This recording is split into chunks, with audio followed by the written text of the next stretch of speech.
ஒரு மனிதர் அவர் யாருக்கிட்டே தொலைபேசியில் பேசிகிட்டு இருக்கிறார். கொஞ்சம் தூரத்தில் நாம் நிற்கிறோம். எட்டத்தில் இருந்துக்கிட்டு அவரை கவனிக்கிறோம். அவர் ஃபோனில் பேசுகிறத, அவர் பேசுகிற வார்த்தைகள் என்ன அப்படிங்கிறது நம்ம காதில் விழலை. ஆனாலும் அவர் பேசிக்கிட்டு இருக்கிறது நல்ல செய்தியா கெட்ட செய்தியா அப்படிங்கிறத நம்மளால் யூகிக்க முடியும். மகிழ்ச்சியான செய்தியை பேசும்போது முகம் மலருது, புன்னகை பூக்குது. இதில் ஒன்று நீங்கள் கவனிக்கணும். தொலைபேசியில் நாம் பேசுகிறப்போ நம்மோட பேசுகிறவர் எதிரில் இல்லை. அவர் தொலைபேசி வழியாக நம்ம குரலை மட்டும்தான் கேட்க போகிறார்.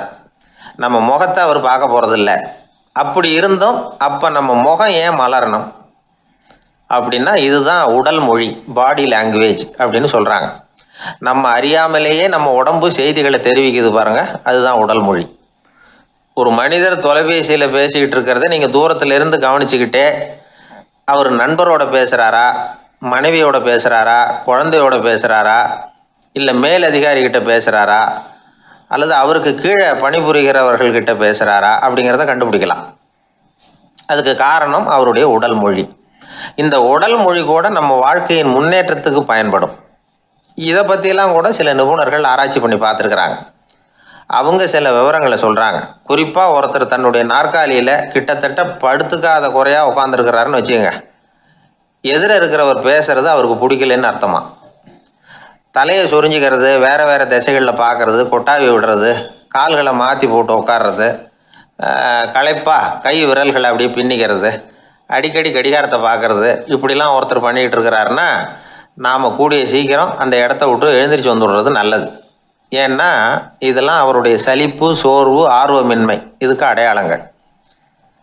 நம்முடைய பேச்சு அவரை சலிப்படைய வச்சுட்டுதுன்னு அர்த்தம். அவர் ரொம்பவும் சோர்ந்து போயிட்டாருன்னு பொருள். நம்முடைய பேச்சில் அவருக்கு ஆர்வம் இல்லைன்னு அர்த்தம். அதே நேரத்தில் நாற்காலியின் நுனியில் அமர்ந்து உடலை முன்னுக்கு நகர்த்தி எதிர இருக்கிறவரின் கண்களை பார்த்துக்கிட்டே பேசினாலும் சரி அல்லது பேச்சை கேட்டாலும் சரி, உங்கள் பேரில் மற்றவங்களுக்கு உள்ள பிடிப்பு அதிகரிக்கும். நாம் எப்படிப்பட்டவருங்கிறத நம்ம உடம்பும் நடை உடை பாவனையும் அடுத்தவங்களுக்கு காட்டி கொடுத்துரும். உங்கள் உடம்பு, உங்கள் பார்வை, நடை, உட்கார்ற விதம், இதை வச்சுக்கிட்டே நீங்கள் பொறுப்புள்ளவரா, முரடரா, அலட்சியமானவரா, மரியாதை தெரிஞ்சவரா, அடக்கமானவரா, நம்பிக்கைக்கு உரியவரா, நாணயம் இல்லாதவரா, பயந்தவரா, திறமைசாலியா, அப்பாவியா அப்படிங்கிறதையெல்லாம் கண்டுபிடிச்சிடலாம். அதனால் இந்த உடல் மொழியை புரிஞ்சுக்கிட்டு நம்மளை கொஞ்சம் சரிப்படுத்திக்கிட்டோம்னா வாழ்க்கையில் சுலபமாக பல காரியங்களை சாதிக்க முடியும். ஒரு மனநல மருத்துவமனை, அங்கே ஒருத்தர் ஒரு நாற்காலியில் உட்காந்துக்கிட்டு கார் ஓட்டுறது மாதிரி அப்படி பாவனை பண்ணிகிட்டு இருந்தார். ஸ்டேரிங்கை திருப்புறது மாதிரி, பின்னாடி வர்ற வண்டியை நிற்க சொல்கிறது மாதிரி, அப்புறம் இவர் ஒதுங்கிக்கிட்டு அவருக்கு வழி விடுறது மாதிரி, இப்படிலாம் சேட்டைகள் பண்ணிக்கிட்டு இருந்தார் மனநல மருத்துவமனையில். இதை பார்த்துக்கிட்டு இருந்த ஒருத்தர் பக்கத்தில் இருந்த இன்னொருத்தர்கிட்ட கேட்டார், இவர் ஏன் இப்படி பண்ணுறாரு, இவருக்கு ஏன் அப்படி வந்தது நிலைமை அப்படின்னு சொல்லி அவர் விசாரித்தார். அப்போ அவர் விவரம் சொன்னார். வேற ஒன்றும் இல்லைங்க, இவருக்கு கார் ஓட்டணும்னு ஆசை ரொம்ப காலமாக, அது நிறைவேறாமல் போயிட்டுது. அதுக்கப்புறம் அவர் மனநோயாளியை மாறிட்டார். இங்கே அழைச்சிட்டு வந்தாங்க. இங்கே அழைச்சிட்டு வந்ததுலேருந்து அப்படி தான் பண்ணிகிட்டு இருக்கிறார். அப்போ கார் ஓட்டுறது மாதிரிலாம் பாவனை பண்ணிகிட்டு இருப்பார், திருப்புறது மாதிரி பண்ணுவார், பின்னாடி வர்றவங்களுக்கு இடம் விடுவார், இப்படிலாம் செய்கிறார் அப்படின்னு விவரம் சொன்னாங்க.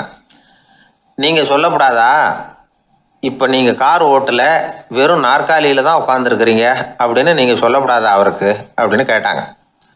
அது முடியாதுங்க. ஏன்னா அந்த காரை கழுவுறதுக்காக அவர் தினமும் எனக்கு 10 ரூபா கொடுத்துக்கிட்டு இருக்கிறார் அப்படின்னாராம் அங்கே வேலை செஞ்சுக்கிட்டு இருந்த ஒருத்தர். அதனால் வாழ்க்கையில் நாம் இந்த உடல் மொழியை புரிஞ்சுக்கணும். உடல் மொழிங்கிறது இப்போ ஆரம்பத்தில் சொன்னது மாதிரி அந்த தொலைபேசியில் பேசுகிறவங்கள தூரத்திலேருந்து பார்த்தாவே அவர் யாருக்கிட்ட பேசுகிறார், என்ன பேசுகிறாருன்னு தெரியும். நம்ம முகத்தை நல்லா வச்சுக்கணும். உடல் மொழியை நம்ம புரிஞ்சுக்கிட்டு பயன்படுத்த ஆரம்பித்தோம்னா எந்த முயற்சி பண்ணினாலும் அதில் வெற்றி நிச்சயம். ஊரில் ஒரு சிற்பி இருந்தார். சிற்பின்னா அவர் ரொம்ப திறமையுள்ளவர். அதாவது எங்கேயாவது ஒரு கல் கிடந்தா போதும், அதை அப்படியே எடுத்துகிட்டு வருவார். கொஞ்ச நாள் கழித்து அவர் இடத்துக்கு போய் பார்த்தா அழகாக ஒரு சிற்பம் உட்காந்துருக்கும். இந்த கல்லாக கிடந்தது சிற்பமாக மாறி இருக்கும். அந்த அளவுக்கு பண்ணிவிடுவார் அப்பேற்பட்ட சிற்பி.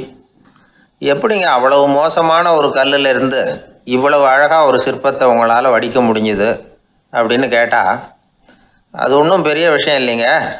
இந்த சிற்பம் ஏற்கனவே அந்த கல்லுக்குள்ளே இருந்தது. இதை சுற்றி இருக்கிற வேண்டாத பகுதிகளெல்லாம் உளியால் கொத்தி எடுத்துவிட்டேன், அவ்வளவுதான் என் வேலை. உடனே உள்ளே இருந்த இது வெளியில் வந்துட்டுது அப்படிம்பார். அந்த அளவுக்கு திறமைசாலி. ஒரு சின்ன பாறை இல்லைன்னா கருங்கல்ல பார்த்துட்டாருன்னா போகிறோம், விடமாட்டார். அந்த கல்லோட அமைப்பை கவனித்து பார்த்துட்டு இதுக்குள்ளே ஒரு வீரன் ஒளிஞ்சிருக்காம்பார். அவர் கண்ணுக்கு அதுக்கு தெரியும். இந்த கல்லுக்குள்ளே ஒரு துறவி உட்காந்துருக்காரும்பார். நமக்கெல்லாம் வெறும் கல்லாக தான் தெரியும். இந்த கல்லுக்குள்ளே ஒரு நடன மங்கை நடனம் ஆடிக்கிட்டு இருக்கா அப்படிம்பார். உடனே அந்த கல்லை கொண்டுகிட்டு வருவார். அவர் சொன்னது மாதிரியே உள்ளே இருக்கிற அவங்களையெல்லாம் வெளியில் கொண்டுகிட்டு வந்துடுவார். அதாவது வேண்டாத பகுதிகளெல்லாம் கொத்தி எடுத்துருவார். அவர் மொழியில் சொல்லப்போனால் இந்த சிற்பிக்கு ரொம்ப நாளாக மனசுக்குள்ளே ஒரு ஆசை. அதாவது உண்மை, தூய்மை, இதுக்கு உதாரணமாக இருக்கக்கூடிய புத்தர் சிலையை வடிக்கணும் அப்படிங்கிறது அவரோட ஆசை. ஆனால் அந்த ஆசை நிறைவேறாமலே இருந்துக்கிட்டு வந்தது. அதுக்கு என்ன காரணம்னா, அதுக்கு தகுந்த மாதிரி ஒரு கல் கிடைக்கல. கல் கிடைச்சா அதை செஞ்சுருவார். ரொம்ப காலமாக அங்கே இங்கே தேடி அலைஞ்சார். இந்த புத்தர் சிலை வடிக்கிறதுக்கு பொருத்தமாக ஒரு கல் கிடைக்குமா அப்படின்னு சொல்லி கண்ணில் படுற கல்லையெல்லாம் உத்து உத்து பார்ப்பார். உள்ளே புத்தர் இருக்காரான்னு கவனிப்பார். இருக்கிற மாதிரி எதுவும் தெரியல அவர் கண்ணுக்கு. சரி, இதுக்கு என்ன செய்யலாம்னு யோசனை பண்ணார். நேராக ஒரு புத்த மடாலயத்துக்கு போனார். அங்கே இருக்கிற ஒரு புத்த துறவியை சந்தித்தார்.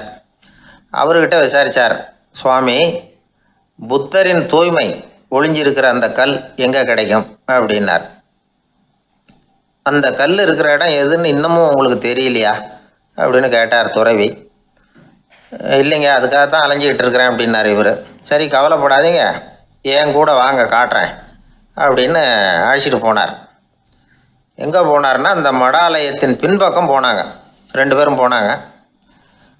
அங்கே போய் பார்த்தா அங்கே ஒரு கிணறு இருந்தது. என்ன அது, நாம் கேட்டது கல், இவர் அழைச்சிட்டு வந்து காட்டுறது கிணறு அப்படின்னு இவருக்கு சந்தேகம். ஒரு மாதிரியாக பார்த்தார். அவர் சொன்னார், துறவி, எட்டி பாருங்க உள்ள அப்படின்னாரு. கிணறுக்குள்ளே என்ன இருக்கும்னு இவருக்கு தெரியாதா, இருந்தாலும் அவர் சொல்கிறாரு அப்படின்னு சொல்லி எட்டி பார்த்தார்.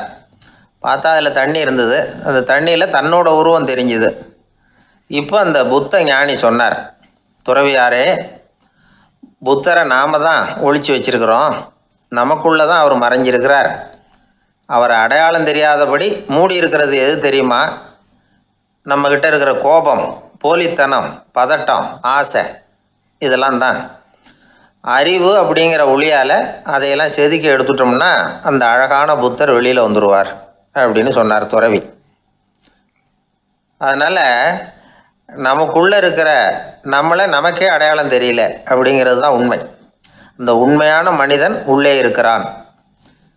இவர் கல்லை பார்த்துட்டு உள்ளே யார் இருக்காங்கிறது அவருக்கு தெரிஞ்சுது சிற்பிக்கு. ஆனால் உண்மையான புத்தர் எங்கே இருக்காருங்கிறத அவரால் அடையாளம் கண்டுபிடிக்க முடியல. அப்படி தான் பல பேர் இன்றைக்கி இருந்துக்கிட்டு இருக்கிறோம். ஒரு அப்பா தன்னுடைய பிள்ளைக்கு புத்தி சொன்னார், அதோ பாருப்பா, மனசு தான் கல், அறிவு தான் உளி. உன்னுடைய மனசுங்கிற கல்லை அறிவுங்கிற ஒளியால் செதுக்கி அழகான மனிதனாக நீ வெளியில் வரணும்னார். அதுக்காக தான்ப்பா தேடிக்கிட்டு இருக்கேன்னா அவன். மனசுங்கிற கல்லை தேடிக்கிட்டு இருக்கிறியா அப்படின்னு கேட்டார். இல்லைப்பா, அறிவுங்கிற ஒளி எங்கே இருக்குன்னு தெரியல எனக்கு, அதை தான் தேடிக்கிட்டு இருக்கிறேன் அப்படின்னு நானா. அதனால் அறிவை தேடிக்கிட்டு இருக்கிறவன் என்னைக்கு உண்மையை கண்டுபிடிக்க போகிறான்? அதையே கண்டுபிடிக்க முடியலைங்கும் பொழுது. அதனால் நாம் யார் அப்படிங்கிறது நமக்கு அடையாளம் தெரியணும். அந்த அடையாளம் தெரிஞ்சுட்டா வாழ்க்கையில் வெற்றி நிச்சயம். ஒரு ஊரில் ஒரு ஆள் இருந்தான். அவனுக்கும் அவன் மனைவிக்கும் சண்டை. இவன் கோவிச்சுக்கிட்டு வீட்டை விட்டு வெளியில் வந்துட்டான். நேராக தன்னுடைய நண்பன் ஒருத்தனை தேடிட்டு போனான். அந்த நண்பன் எப்படின்னா, எதுக்கும் அசர மாட்டான், எப்பவும் மகிழ்ச்சியாக இருப்பான். அவங்ககிட்ட போய் இவன் யோசனை கேட்டான். அது சரி, நீ எப்படி எப்பவும் மகிழ்ச்சியாக இருக்கிற, என்னால் அப்படி இருக்க முடியலையே அப்படின்னு கேட்டான். என்ன நடந்தது சொல்லுன்னா அவன். வீட்டில் எனக்கும் என் மனைவிக்கும் தகராறு, நிம்மதி இல்லை, அதுதான் இங்கே வந்தேன், உங்ககிட்ட யோசனை கேட்கலாமேன்னு அப்படின்னு விவரத்தை சொன்னான். அதை கேட்டுவிட்டு அதுக்கப்புறமா இவன் சொன்னான், இந்த பாருப்பா, இது ஒன்றும் பெரிய விஷயம் இல்லை. எனக்கு 2 மனைவிகள், 2 வீடு. ஒரு வீட்டில் சண்டை வந்துட்டுதுன்னா நேராக இன்னொரு வீட்டுக்கு வந்துடுவேன். இங்கே சண்டை வந்துட்டுதுன்னா நேராக அங்கே போயிடுவேன். 2 குடும்பம் இருக்கிறதுனால இப்படி ஒரு வசதி. இதுதான் என்னுடைய மகிழ்ச்சியின் ரகசியம். அப்படின்னு நானா. ஓ அப்படியா விஷயம், இப்போ புரிஞ்சுக்கிட்டேன், உன்னுடைய யோசனைக்கு ரொம்ப நன்றி அப்படின்னு சொல்லிவிட்டு அவன் திரும்பி வந்துட்டான். அங்கே எங்கே தேடினான். ஒரு வாரத்துக்குள்ளே இன்னொரு பொண்ணை தேடி கண்டுபிடிச்சி கல்யாணம் பண்ணிட்டான். இப்போ இவனுக்கும் 2 வீடு ஆயிட்டுது. அதுக்கப்புறம் என்னாச்சு தெரியுமா, இவன் 2வதாக கல்யாணம் பண்ணிக்கிட்டு வந்தானே, இந்த செய்தி முதல் மனைவிக்கு தெரிஞ்சு போச்சு. போனான், அது கழுத்தை பிடிச்சி வெளில தள்ளி விட்டு கதவை சாத்தி விட்டுது. இனிமேல் இந்த பக்கம் வராத, எனக்கு தெரியாமல் எப்படி நீ இன்னொரு கல்யாணம் பண்ண அப்படின்னு சொல்லி அடித்து விரட்டி விட்டுது. இவன் அதனால் என்ன பரவாயில்லன்னு 2வது மனைவி வீட்டுக்கு போனான். அங்கே பார்த்து, நீ எனக்கு கல்யாணம் பண்ணுறதுக்கு முன்னாடி ஏற்கனவே உனக்கு கல்யாணம் ஆச்சுங்கிற விஷயத்த ஏன் என்கிட்ட சொல்லலை அப்படின்னு சொல்லி அதுவும் கழுத்தை பிடிச்சி வெளில தள்ளி விட்டுது. இவன் வீதிக்கு வந்துட்டான். இங்கேயும் போக முடியல, அங்கேயும் போக முடியல. என்ன இது, அவன் சொல்லி கொடுத்த யோசனை ஒன்றும் சரியாக வரலையே அப்படின்னு யோசனை பண்ணிக்கிட்டே நடந்தான். வழியில் ஒரு பாழடைஞ்ச மண்டபம். சரி, இன்னைக்கு ராத்திரி இங்கேயே படுத்துருவோம், வேற எங்கேயும் போய் படுத்து தூங்க முடியாது, அதான் 2 பேரும் விரட்டி விட்டாங்களே, என்ன பண்ணுறது அப்படின்னு சொல்லி அந்த மண்டபத்தில் போய் ஒரு தூணில் ஓரமாக சாஞ்சி உக்காந்தான். அப்போ எதிர்த்தாப்புல இன்னொரு தூண் ஓரமாக யாரோ அசைகிறது மாதிரி தெரிஞ்சுது, லேசான இருட்டில். யாரப்பா அது அப்படின்னு கிட்ட போய் பார்க்குறான். அப்புறம் தான் தெரியுது, அவன் யார் தெரியுமா, இவனுக்கு யோசனை சொன்னான்ல 2 கல்யாணம் பண்ணிக்கணும்னு சொல்லி, அவன் அங்கே படுத்து கிடக்குறான். டேய் நீ எப்படிறா இங்கே வந்த அப்படின்னா, 2 வீட்லேயும் சண்டை வந்துட்டுது, அதுதான் இங்கே வந்தேன் படுத்து தூங்கலாமேன்னு அப்படின்னா. 2 வீடு இருக்கிறது சௌரியம்னு என்கிட்ட சொன்னியப்பா அப்படின்னா இவன். நான் அப்படி சொன்னதுக்கு ஒரு காரணம் உண்டுன்னா அவன். என்னடா காரணம்னு கேட்டான். அது வேற ஒன்றும் இல்லை, தினமும் ராத்திரி இல்லை இந்த மண்டபத்தில் தனியாக படுக்கிறதுக்கு எனக்கு பயமாக இருந்தது, எனக்கு ஒரு துணை தேவைப்பட்டது, அதுக்காக தான் உங்ககிட்ட அப்படி ஒரு யோசனை சொன்னேன். இப்போ நீ வந்ததுனால எனக்கு துணை கிடைச்சிட்டுது. இப்போ நம்ம 2 பேரும் துணையாக இங்கே படுத்துக்கலாம், நீ அந்த தூணில் சாஞ்சிக்கோ, நான் இந்த தூணில் சாஞ்சிக்கிறேன் அப்படின்னு சொல்லி படுத்து தூங்க ஆரம்பிச்சிட்டானோ. அதாவது நம்ம வாழ்க்கையில் முடிவுகள் எடுக்கிற விஷயத்தில் இந்த ஆள் மாதிரி தான் பல பேர் நடந்துக்கிறோம் அப்படிங்கிறார். அதாவது உலக புகழ்பெற்ற மனோதத்துவ மேதை ஸ்காட் பெக் அப்படிங்கிறவர். அதாவது வீட்டுக்கு தேவையான பொருள்கள் வாங்குறதுலேருந்து கல்யாணம் பண்ணுறது, வீடு கட்டுறது வரைக்கும் அடுத்தவங்க பேச்சை கேட்டு வீணா போகிறவங்க தான் அதிகம். அறிவுரை கேட்கறதுல தப்பு இல்லை, ஆனால் அதுக்கப்புறம் அதை பற்றி சரியாக சிந்திச்சு பார்க்கறது இல்லை, அதுதான் தப்பு. சில பேர் அறிவுரை சொல்கிறதுலேயே ரொம்ப தெளிவாக இருப்பாங்க. ஏன் சார் 2 சம்சாரத்தோட குடும்பம் நடத்துறது ரொம்ப கஷ்டமானு கேட்டாராம் ஒருத்தர். அது எனக்கு தெரியாதுங்க அப்படின்னாராம் அவர். ஏன்னு கேட்டிருக்கார். ஏன்னா எனக்கு 3 சம்சாரம் அப்படின்னாராம் அவர். எனக்கு ஒரு நண்பர், அவர் ஒரு வழக்கறிஞர். ஒரு நாள் அவர்கிட்ட பேசிக்கிட்டு இருந்தேன். அப்போ கேட்டேன், ஏன் சார் நீங்கள்லாம் கோர்ட்டில் வாதாடுறப்போ கருப்பு நிற அங்கி அணியிறீங்களே, அதுக்கு என்ன காரணம், சட்டத்துக்கும் கருப்பு கலருக்கும் என்ன சம்பந்தம் அப்படின்னு கேட்டேன். அது ஒரு சுவாரஸ்யமான கதைன்னார் அவர். சொல்லுங்களேன் அப்படின்னு அவர் சொன்னார். கிபி 1694 வருஷத்தில் இங்கிலாந்து அரசி 2வது மேரிங்கிறவர் இறந்து போனார். அந்த ராணியோட கணவர் 3ஆம் வில்லியம், அவரு ஒரு உத்தரவு போட்டாராம், அரசியோட மறைவுக்கு அனுதாபம் தெரிவிக்கிற வகையில் வழக்குரைஞர்கள் எல்லாரும் கருப்பு நிற அங்கி அணியணும் அப்படின்னு. அன்னைக்கு ஆரம்பித்த அந்த பழக்கம் அதுக்கப்புறம் மாறவே இல்லையாம், இன்னைக்கும் தொடருது. வழக்குரைஞர்கள்லாம் முதல்ல கருப்பு அங்கி மட்டும்தான் அணிஞ்சாங்களாம். அதில் ஒரு சின்ன சங்கடம், ஏற்கனவே உடம்பு கருப்பாக இருக்கிறவங்க அதுக்கு மேலே கருப்பு ட்ரெஸ் வேறு போட்டுக்கிட்டா முகம் பளிச்சுன்னு தெரியாது இல்லையா. அதனால் முகம் பளிச்சுன்னு தெரியறதுக்காக அவங்கெல்லாம் வெள்ளை நிற பட்டியை அணிய ஆரம்பித்தாங்களாம். இப்படி தான் இங்கிலாந்தில் அந்த பழக்கம் ஆரம்பமாயிருக்குது. அந்த சமயத்தில் இந்தியாவை ஆண்டது பிரிட்டிஷ்காரங்க தானே, அதனால் இங்கேயும் அந்த பழக்கம் அப்படி நடைமுறைக்கு வந்துட்டுது. அதே மாதிரி சர்ச்சிலின் மூதாதையரான மார்ல்பரோ பிரபுவின் ஞாபகார்த்தமாக நீதிபதிகள் இந்த வெள்ளை குள்ளாய் அணிகிற முறை பழக்கத்துக்கு வந்துதான். இதுதான் என்னுடைய நண்பர் சொன்ன தகவல். இங்கிலாந்தில் நீதிமன்றம்ங்கிறது ரொம்ப மதிப்புள்ளது, அந்த அளவுக்கு சட்டத்துக்கு அங்கே மரியாதை. அங்கே நடந்த ஒரு சுவாரஸ்யமான நிகழ்ச்சியை ஒரு சகோதரி எழுதி அனுப்பியிருந்தாங்க. அவங்க அப்பா நீதித்துறையை சேர்ந்தவரா, அவர் சொன்னதான் இது. அவங்க எழுதி அனுப்பியிருந்த விஷயம் என்னென்னா, அங்கே ஒரு கேஸில் ஒரு முக்கியமான தீர்ப்பு வழங்க வேண்டியிருக்குது.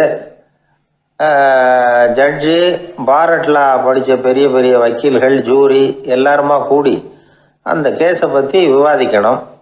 சுமாராக 40 பேர். இதுக்காக கோர்ட்டு ஹாலில் விசேஷ சேம்பரில் நுழையிறதுக்கு முன்னாடி அவங்களெலாம் தங்களுடைய கோட்டு தொப்பி எல்லாத்தையும் கழட்டி அங்கே நின்றுக்கிட்டு இருந்த ஒரு அட்டெண்டர்கிட்ட கொடுத்துட்டு உள்ளே போனாங்க. அந்த ஆள் படிக்காதவர். அவர் ஒவ்வொருத்தர் கொடுக்குறதையும் வாங்கி அங்கே அப்படியே ஒரு இடத்துல அடுக்கி வைக்கிறார். அப்படியே வாங்கி உள்ளே வச்சுக்கிட்டு இருக்கிறார் ஒவ்வொரு இடத்துல. அது அவரோட வேலை. உள்ளே போன ஜட்ஜி, வக்கீல், ஜூரி எல்லாரும் ரொம்ப நேரமாக அந்த கேஸை பற்றி விவாதிக்கிறாங்க. ஒரு நாள் பூரா ஆயிட்டுது. அவ்வளவு தீவிரமாக அக்கு வேறு ஆணி வேறையை பிச்சு உதறி இருக்கிறாங்க. ஒரு வழியாக 13 மணி நேரம் கழித்து வெளியில் வந்திருக்கிறாங்க. ஒவ்வொருத்தராக வர வர அந்த அட்டெண்டரும் அவங்கவுங்க கோட்டு தொப்பியை அவங்கக்கிட்ட எடுத்து ரொம்ப மரியாதையாக திருப்பி கொடுத்துக்கிட்டு இருக்கிறார். கடைசியாக ஜட்ஜ்மெண்ட்லாம் எழுதி முடிச்சுட்டு ரொம்ப திருப்தியோடவும் களைப்போடவும் வெளியில் வந்துக்கிட்டு இருக்கிறாராம். இந்த ஆள் அவருடைய மேல் கோட்டையும் தொப்பியையும் எடுத்து அவர்கிட்ட ரொம்ப மரியாதையோடு நீட்டினாராம். ஜட்ஜுக்கு ரொம்ப ஆச்சரியம். இந்த ஆள் எப்படி இவ்வளவு பேரோட கோட்டு தொப்பி எல்லாத்தையும் ஞாபகம் பேசகாமல் திருப்பி கொடுக்குறார் அப்படிங்கிறது அவருக்கு ஆச்சரியம். அதனால் அவர் அந்த ஆளை பார்த்து கேட்டாராம், ஏப்பா இந்த கோட்டை கொடுக்குறியே, இது என்னோடது தானா, என்னோடது தான்னு உனக்கு எப்படி தெரியும் அப்படின்னாராம். இதுக்கு அந்த பியூனு ரொம்ப பதவிசாக பதில் சொன்னாராம், ஐயா இந்த கோட்டு ஹேட்டை உங்ககிட்ட வாங்கி மாட்டினேன், இப்போ திரும்ப உங்ககிட்ட தரணும், தந்துட்டேன், இதுதான் என்னோட வேலை, மற்றபடி இது உங்களோடதா இல்லையா அப்படிங்கிறதெல்லாம் எனக்கு தெரியாதுங்க அப்படின்னாராம். ஒரு நண்பர்கிட்ட பேசிக்கிட்டு இருந்தேன். அவருடைய உறவினர் ஒருத்தர் ஒரு நேர்முக தேர்வுக்கு போயிருந்தாராம், இன்டர்வியூக்கு. ரொம்பவும் பொறுப்பாகவும் கவனமாகவும் செயல்பட வேண்டிய பதவிக்கான நேர்காணல் அது. இவர் எழுத்து தேர்வில் ஏராளமான மதிப்பெண்கள் வாங்கிவிட்டார். அதனால் அதை பற்றி கவலை இல்லை. இப்போ நேர்முக தேர்வில் தேர்வு பெறணும். ஏராளமான சான்றிதழ்கள் வச்சிருந்தார். நேர்காணலில் கேட்கப்பட்ட எல்லா கேள்விகளுக்கும் சரியான பதில் தான் சொன்னார். இருந்தாலும் பாருங்க, அந்த நேர்முக தேர்வில் அவர் தேர்ந்தெடுக்கப்படலை. என்ன காரணம் அப்படின்னு பின்னாடி விசாரிச்ச போதுதான் விவரம் தெரிஞ்சுதான். அது என்ன ஆயிருக்குதுன்னா, அந்த நேர்காணலின் போது இவர் நடந்துகிட்ட முறையில் சில தவறுகள் நடந்து போச்சான். முக்கியமா 2 தவறுகள். ஒன்று, அவங்க ஒரு கேள்வியை கேட்டு முடிக்கிறதுக்குள்ளேயே இவர் பதில் சொல்ல ஆரம்பிச்சுட்டாராம். 2வது என்னன்னா, இவர் நாற்காலியில தாராளமா இயல்பா சாஞ்சி உட்காராம நாற்காலி முனையில உட்கார்ந்துருந்தாராம். இந்த 2 விதமான செயல்பாடுகளும் இவர் அவசரப்படுறவர், பதற்றப்படுறவர் அப்படிங்கிறதுக்கான அடையாளங்கள். அதாவது கேள்வியை கேட்டு முடிக்கிறதுக்குள்ளேயே முந்திக்கிட்டு பதில் சொல்றது. 2வது, நாற்காலியில இயல்பா தாராளமா உட்காராம நாற்காலி முனையில உட்கார்றது. பார்க்க போற வேலைக்கு அவசரம், பதற்றம் இது 2 இருக்கக்கூடாதான். அதனால மார்க் இருந்தும் சர்டிபிகேட் இருந்தும் அந்த வேலை வாய்ப்பு அவருக்கு கிடைக்கல. வேலை கொடுக்கறவங்க நம்ம கிட்ட இருந்து என்னதான் எதிர்பார்க்கறாங்க, இதை தெரிஞ்சு வச்சுக்கிறது நல்லது. முதல்ல மற்றவர்களுடன் தொடர்பு கொள்ளும் திறமை, அதாவது எபிலிட்டி டு கம்யூனிகேட். நீங்க நினைக்கிறத அழகா தொகுத்து வகைப்படுத்தி சொல்ல தெரியுதான்னு பார்ப்பாங்க. உங்க திட்டங்களை அடுத்தவங்க ஏற்றுக்கொள்ளக்கூடிய விதத்துல வெளிப்படுத்துறதுக்கு உங்களால முடியுதான்னு பார்ப்பாங்க. இதுக்கு என்ன செய்யறது? குழப்பம் இல்லாம சிந்திக்கணும், குழப்பம் இல்லாம பேசணும். 2வது விஷயம் என்னன்னா புத்திசாலித்தனம், அதாவது இன்டெலிஜென்ஸ். ஏத்துக்க போற வேலையை நல்ல விதமா செய்ய முடியுமா உங்களால, அதை எந்தெந்த வழியில செய்யலாம் அப்படிங்கிறத உங்களால தீர்மானிக்க முடியுமா, அந்த வேலைக்கான புது புது யோசனைகளை உங்களால சொல்ல முடியுமா அப்படின்னு பார்ப்பாங்க. இது இன்டெலிஜென்ஸ். 3வது தன்னம்பிக்கை, அதாவது செல்ஃப் கான்ஃபிடன்ஸ். உங்களுக்கு அது உண்டா அப்படிங்கிறத கவனிப்பாங்க. எந்த சூழ்நிலையையும் சமாளிக்கணும், எப்படிப்பட்ட மனிதர்களையும் சமாளிக்கிற தைரியம் வேணும், அடுத்தவங்களை நமக்கு சாதகமா திருப்பக்கூடிய தன்னம்பிக்கை வேணும். 4வது பொறுப்புகளை முன்வந்து ஏற்றுக்கொள்ளுதல், வில்லிங்னஸ் டு அக்செப்ட் ரெஸ்பான்சிபிலிட்டி. பொறுப்புகள்ல இருந்து நழுவி போக ஆசைப்படாம செஞ்சு முடிக்கணும். 5வது முன் வருதல், இனிஷியேட்டிவ். வேலையோட முக்கியத்துவம் உணர்ந்து அதை ஏத்துக்கிட்டு தகுந்த நடவடிக்கைகளை தயங்காம எடுக்கிறதுக்கு முன் வரணும். 6வது என்னன்னு கேட்டீங்கன்னா தலைமைத்துவம், லீடர்ஷிப். 4 பேருக்கு தலைமை தாங்கி நல்ல விதத்துல நடந்துக்க தெரியுதா.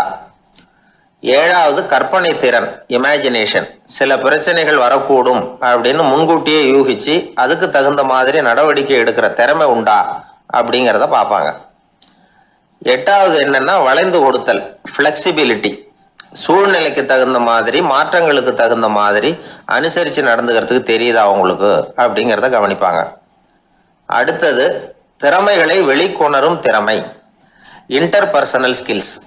அடுத்தவங்க கிட்ட இருக்கிற திறமையை கண்டுபிடிச்சி அதை நல்ல விதத்துல ஊக்கப்படுத்தி பயன்படுத்த தெரியுதா அப்படின்னு பார்ப்பாங்க. ஆறாவது சுய அறிவு, செல்ஃப் நாலேஜ். அடுத்தவங்க நம்மளை பத்தி என்ன நினைக்கிறாங்க அப்படிங்கிறத நம்மளால புரிஞ்சுக்க முடியுதாங்கிறது முக்கியம். அடுத்தது போட்டி மனப்பான்மை, காம்படிட்டிவ்னஸ். அடுத்தவங்களை ஒப்பிட்டு பார்த்து அதை விட ஒரு படி மேலே வரணுங்கிற குணம் வேணும். இதுக்கு அடுத்தது என்னன்னா குறிக்கோளை வெல்லுதல், கோல் அச்சீவ்மெண்ட். குறிக்கோளை சவாலாக எடுத்துக்கிட்டு அதை அடையணும். அப்புறம் வேறுபட்ட திறமைகள், ஒகேஷனல் ஸ்கில்ஸ். பதவிக்கு வேண்டிய திறமைகள் தவிர மற்ற திறமைகள் எதுவும் உண்டாங்கிறது முக்கியம். நமக்கு வேலை கொடுக்கணும்னு நினைக்கிறவங்க நம்ம கிட்ட இருந்து இவ்வளவும் எதிர்பார்ப்பாங்க. அதுக்கு தகுந்த மாதிரி நம்மளை நாமே தயார்படுத்திக்கணும். எனக்கு வேண்டப்பட்ட ஒருத்தர் ஒரு இன்டர்வியூக்கு போயிட்டு வந்தார், நேர்காணலுக்கு. எப்படி இருந்தது இன்டர்வியூன்னு விசாரித்தேன். நான் போனேன். அவர் கேட்ட எல்லா கேள்விக்கும் அவர் எதிர்பார்த்தது மாதிரியே எல்லா பதிலையும் சொன்னேன். கடைசியாக நான் எதிர்பார்க்காத ஒரு தகவலை அவர் சொன்னார் அப்படின்னார். என்னன்னு கேட்டேன். அவரும் என்ன மாதிரியே இன்டர்வியூக்கு வந்தவர் தானா, சும்மா என்ன கேள்வி கேட்டுக்கிட்டு உட்காந்துருந்தாராம் அப்படின்னார். அதனால ஒரு நேர்காணலுக்கு போறதுக்கு முன்னாடி என்ன எதிர்பார்க்கறாங்க அப்படிங்கறத தெரிஞ்சுக்கிட்டு போனா வெற்றி நிச்சயம். ஊர்ல ஒரு ஞானி இருந்தார். ஒரு நாள் அவரை தேடிட்டு ஒருத்தர் வந்தார். வந்தவர் ஞானியை பார்த்து ஒரு கேள்வி கேட்டார். ஐயா, உங்களுடைய சாதனை என்ன? இதுதான் அவர் கேட்ட கேள்வி. இதை கேட்டதும் அந்த ஞானி நிமிர்ந்து இவரை பார்த்தார். அப்புறம் சொன்னார், அது ஒன்றும் பெரிய விஷயம் இல்லை, அது ரொம்ப எளிமையான ஒண்ணு. எப்போ எனக்கு பசிக்குதோ அப்ப நான் சாப்பிட்டுருவேன், எப்போ எனக்கு தூக்கம் வருதோ அப்ப நான் தூங்கிடுவேன், அவ்வளவுதான் அப்படின்னார். கேள்வி கேட்டவர் ஒரு மாதிரி ஆயிட்டார். ஐயா, இதே தானே நாங்களும் செய்யறோம், இதுல என்ன அதிசயம் இருக்கு அப்படின்னார். இப்ப அந்த ஞானி சொன்னாராம், இங்கதான் நீங்க தப்பு பண்றீங்க அப்படின்னாராம். அப்படியான்னாரு இவர். ஆமா அப்படின்னாராம். நீங்க செய்யற தவறு எனக்கு புரியுது. ஏன்னா நான் உங்களை மாதிரி நான் வாழ்ந்து பார்த்துருக்கிறேன். அதனால என்னுடைய அனுபவத்துல உங்களுக்கும் எனக்கும் உள்ள வித்தியாசத்தை உணர முடியுதுன்னாராம். என்ன சொல்றீங்க, எனக்கு ஒன்றும் புரியலையேன்னாரா இவரு. இதை பாருங்க, சாப்பிடுறதுங்கிறது நாம ரெண்டு பேருக்கும் பொதுவான ஒரு காரியம்தான். ஆனா நீங்க சாப்பிடுறதுக்கும் நான் சாப்பிடுறதுக்கும் வித்தியாசம் இருக்கு அப்படின்னாராம். என்ன வித்தியாசம்னு கேட்டிருக்கார். நீங்க பசி இல்லாத பொழுது சாப்பிடுறீங்க, இப்போ சாப்பிடுற நேரம் வந்துட்டுது அப்படிங்கிறதுக்காக சாப்பிடுறீங்க. சாப்பாடு ருசியா இருக்கு அப்படிங்கிறதுக்காக சாப்பிடுறீங்க. எது தேவைங்கிறது தெரியாம சாப்பிடுறீங்க. அது மாதிரி தூக்கமும் உங்களுக்கு ஒரு பழக்கமா போட்டுது. இப்போ இது தேவையா இல்லையா அப்படிங்கிறத பத்தி நீங்க யோசிச்சு பாக்குறது இல்ல. சாப்பிடும் பொழுது 1000 வேலைகளை மனசுல நினைச்சுக்கிட்டு இருப்பீங்க. அதனால அது சாப்பிடுதலா இருக்காது. அதே மாதிரி நீங்க தூங்கும் பொழுதும் அது தூங்குதலா இருக்காது. ஏகப்பட்ட கனவுகள் வரும். உங்க மனசு மேலும் மேலும் கனவுகளை உருவாக்கி கொண்டே இருக்கும். அதனால எனக்குள்ள நடக்கிறது வேற மாதிரி, நீங்க நினைக்கிறது மாதிரி இல்ல. எனக்குள்ள நடக்கிறது எப்படின்னா, நீங்க செய்யறது மாதிரி இல்ல. தூக்க உணர்வு வந்த உடனே தூங்குதல் மட்டுமே நடைபெறும். அதுதான் என்கிட்ட நடக்கிறது அப்படின்னாராம் அந்த ஞானி. இப்ப வித்தியாசம் புரியுதா? அந்த ஞானி சாப்பிடுறத அனுபவிக்கிறார், அது எக்ஸ்பீரியன்ஸ். நாம அப்படி இல்லை, மனம் போன போகல சாப்பிடுறோம். இது இன்டெலிஜிங். இது ரெண்டுலயும் செயல்ல வேறுபாடு இல்லை, விழிப்புணர்வுல தான் வேறுபாடு இருக்கு. அவர் சாப்பிடும் பொழுது ஒரு சாட்சி மனோபாவத்தோட சாப்பிடுறார். எவ்வளவு தேவையோ அவ்வளவுதான் சாப்பிடுறார். ஏன்னா அவருடைய விழிப்புணர்வு முழுமையா செயல்படுது. அதனால அவர் சாப்பிடும் பொழுது நம்மை விட மகிழ்ச்சியா இருக்கிறார். நாம அப்படி இல்லை, வயிற்றை நிரப்புறதுக்காக சாப்பிடுறோம். இன்னும் சொல்ல போனா சாப்பிடும் பொழுது நாம அங்கேயும் இருக்கிறது இல்லை, எங்கேயோ போயிடுறோம். உடம்பு மட்டும்தான் அங்க இருக்கும். ஆனா ஞானி அப்படி இல்லை. அவர் சாப்பிடும் பொழுது சாப்பிடுதல் மட்டுமே இருக்கும். எந்த ஒரு செயலையும் விழிப்புணர்வோட செய்யலாம், மனம் போன போக்கிலையும் செய்யலாம். விழிப்புடன் செய்யறப்போ செய்யும் செயல் நம்ம அனுபவமாகிறது, அவ்வளவுதான். இதெல்லாம் பெரிய தத்துவம் மாதிரி தெரியும். இருந்தாலும் நாம புரிஞ்சுக்க வேண்டியது என்னன்னா, எந்த காரியத்தை செஞ்சாலும் அதுல முழு ஈடுபாடு வேணுங்கிறது முக்கியம். அந்த அளவுக்கு முதல்ல நம்மளை மாத்திக்கிட்டா போதும். ஆனா நம்ம ஆளுங்க அந்த அளவுக்கு இருக்கிறது இல்ல, எல்லாமே அரைக்குறை தான். கேட்டா ஞாபகம் மருதி. ஒருத்தன் என்ன பண்ணானா, விமான டிக்கெட் வாங்கிக்கிட்டு ரயில்வே ஸ்டேஷனுக்கு வந்துட்டான். அப்புறம் தான் புரிஞ்சுது தவறுதலா இங்க வந்துட்டோங்கிறது. உடனே அவசரமா விமான நிலையத்தை நோக்கி ஓடி இருக்கிறான். அங்க போய் கவுண்டர்ல கேட்டிருக்கான், மேடம் நான் தவறுதலா ரயில்வே ஸ்டேஷனுக்கு போயிட்டேன், இப்ப விமானத்தையும் தவற விட்டுட்டேன் அடுத்த ஃப்ளைட்டில் எனக்கு இதை மாற்றி தர முடியுமான்னு கேட்டிருக்கான். முடியாதுன்னாங்களாம் அந்த அம்மா. ஏன்னு கேட்டானா, ஏன்னா இப்போ நீங்கள் வந்திருக்கிறது பஸ் ஸ்டாண்டு அப்படின்னாங்களாம். சீடன் வெளியூர் புறப்படுறதுக்கு தயாராக இருந்தான். ரொம்ப தூரம் போக போகிறான். திரும்பி வர நாளாகும். புறப்படுறதுக்கான ஆயத்த வேலைகளில் ஈடுபட்டிருந்தான். அந்த சமயம் பார்த்து இன்னொரு சீடன் அவங்கிட்ட வந்தான். நம்ம குரு உன்னை அழைச்சிட்டு வர சொன்னார் வா அப்படின்னு கூப்பிட்டான். இவன் உடனே புறப்பட்டு போனான். குருநாதரை பார்த்தான். அவர் காலில் விழுந்து வணங்கினான். வணங்கிவிட்டு எழுந்திரிச்சான். அவ்வளவுதான். குரு ஏதாவது உபதேசம் பண்ணுவாருன்னு எதிர்பார்த்தான். ஆனால் நடந்தது என்ன தெரியுமா? குரு அவனுக்கு ஓங்கி ஒரு அடி கொடுத்தார். எதிர்பாராம இந்த அடியை வாங்கினதும் அந்த சீடன் அதிர்ந்து போயிட்டான். பக்கத்தில் இருந்த மற்ற சீடர்களும் திகைச்சு போய் நின்றுட்டாங்க. அடி வாங்கின சீடனுக்கு மனசுக்குள்ள குழப்பம். நாம என்ன தப்பு பண்ணணும்? புறப்படுற நேரத்துல இப்படி குரு கிட்ட அடி வாங்குற மாதிரி ஆயிட்டுதே அப்படின்னு நினைச்சு மனசுக்குள்ள ரொம்ப வேதனைப்பட்டான். கொஞ்சம் துணிச்சலை வரவழைச்சுக்கிட்டு குருநாதர்கிட்டயே கேட்டுட்டான். சுவாமி, நான் என்ன தப்பு பண்ணினேன்? என்னை இப்படி அடிச்சுட்டீங்களே. ஒரு வார்த்தை கூட உங்களை எதிர்த்து நான் பேசினது இல்லையே. இவ்வளவு காலமா உங்க விருப்பத்துக்கு விரோதமா ஒரு காரியம் கூட நான் செஞ்சது இல்லையே. வந்ததும் வராததுமா ஒண்ணுமே சொல்லாம என்ன அடிச்சுட்டீங்களே. குருவே, நான் செஞ்ச குற்றம் தான் என்ன அப்படின்னு கண்ணீரோட பரிதாபமா கேட்டானா அந்த சீடன். ஆனா அந்த குரு முகத்துல கொஞ்சம் கூட கோபம் இல்லை.